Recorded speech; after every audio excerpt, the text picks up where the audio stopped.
Thank you, Can Corla. First of all, can I say that I think this bill is a proportionate response to the situation that companies find themselves in and workers find themselves in during the COVID pandemic.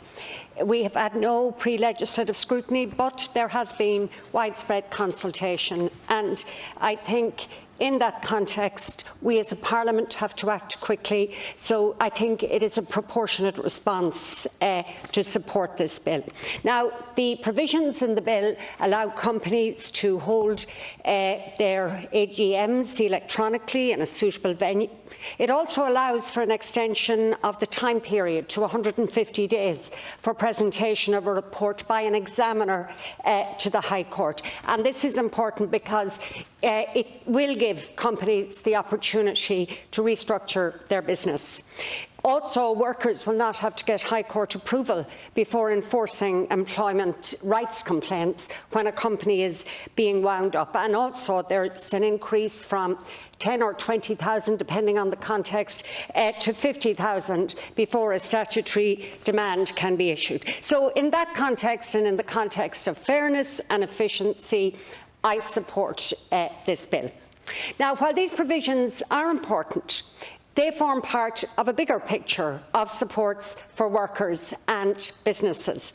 And last night, when addressing the Minister for Finance, I spoke, Minister, of my extreme disappointment that the VAT rate for the tourism and hospitality sector businesses was not reduced from 13.5% to 9% at least, and the hugely negative impact that this has on tourism and hospitality throughout the country, but particularly in the border regions. And I want to again ask the Government to consider that we have a 5% VAT rate in Northern Ireland on the tourism and hospitality sector, and we have a 13.5% VAT rate just across the border. So the issue here, Minister, is that many businesses will find themselves having to use the provision in this bill when perhaps they mightn't have if the VAT rate was reduced. So my question, I suppose, is wouldn't it be far better if they didn't have to use the provisions in this bill in the first place? And as I said, one way to help protect the tourism and hospitality sector across the country, but especially in the border and northwest, and you come from close to there yourself, that would be to reduce the VAT rate and not have us charging 8.5% extra VAT on tourism and hospitality than tourism operators north of the border. Another issue I want to raise around the support for companies, and in fact this was only brought to my attention after we had the debate last night, and that is the new Restart grant. Now, once again, Minister, there's a lot of good stuff here. It's increased from 10,000 to 25,000, and the minimum payment has increased from 2,000 to 4,000, and many businesses are happy about that. But there is an issue in that it says the turnover has to be less than 100,000 per employee. Now, Minister, that's going to leave a lot of businesses out in the cold, because if you're in a business, Minister, for example, that has a high turnover because of its nature, let's say a garage where somebody is selling cars, if somebody were to sell 4 cars at 25,000 in 1 year, then that employee is, over the 100,000 threshold. Now, that doesn't seem to make a lot of sense to me. That won't happen in every business, but it happens in lots. And let's take a drapery business in some of our regional towns. If any employee there were to sell 6 suits at €350 per week, they would be over the threshold of €100,000. So I think the government need to look at this again. And also, we have the issue that if a profit margin, let's say, in a business is 15%, which is quite generous for some businesses, that would mean on a turnover of 100,000, the profit would be 15,000.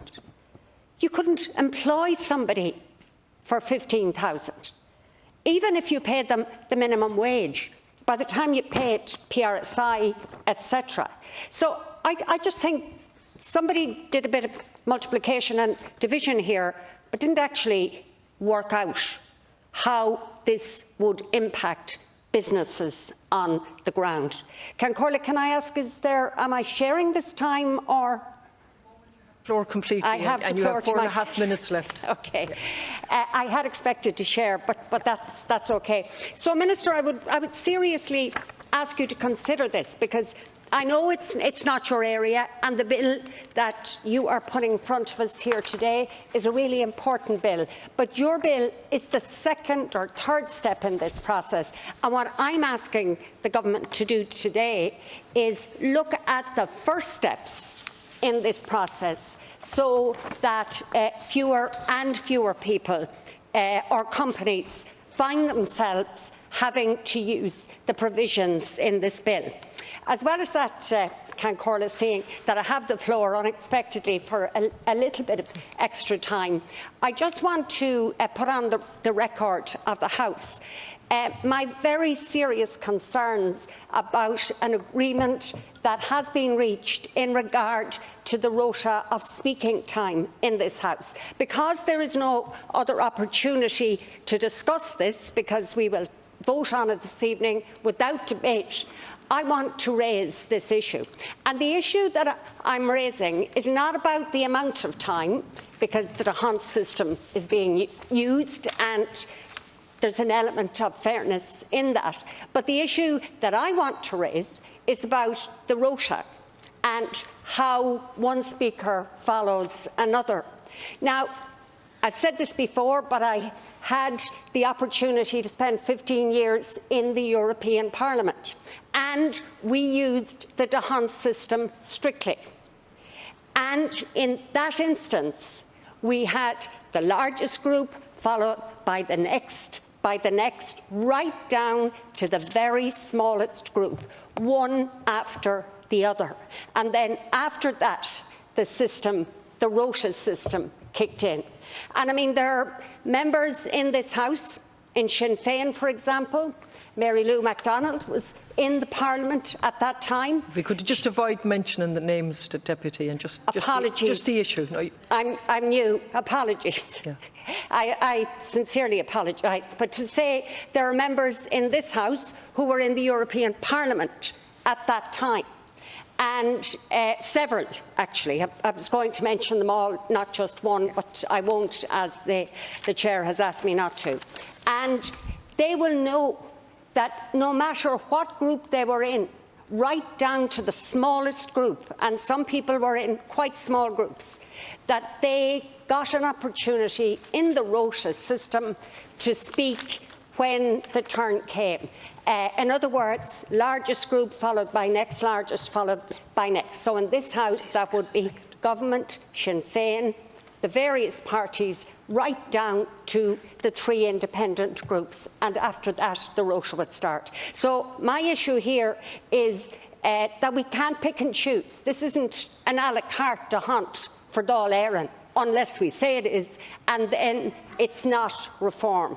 So I would ask the government in that context to make sure that the reform that they say they are carrying out is actually that. So finally, Minister, just to return to the point here on the bill after my slight diversion, I think this bill is a bill worthy of support, and it does show that this government and this House can respond in a timely and proportionate manner to some of the issues that companies and workers find themselves facing at this time. And I would also agree with Deputy Cathal Berry, who spoke earlier about the fact that this legislation is actually good legislation in its own right, and when it comes to the end of this year, to the 31st of December, I certainly would be one of those people who would look at extending this legislation. Thank you, Minister. Thank you, Deputy.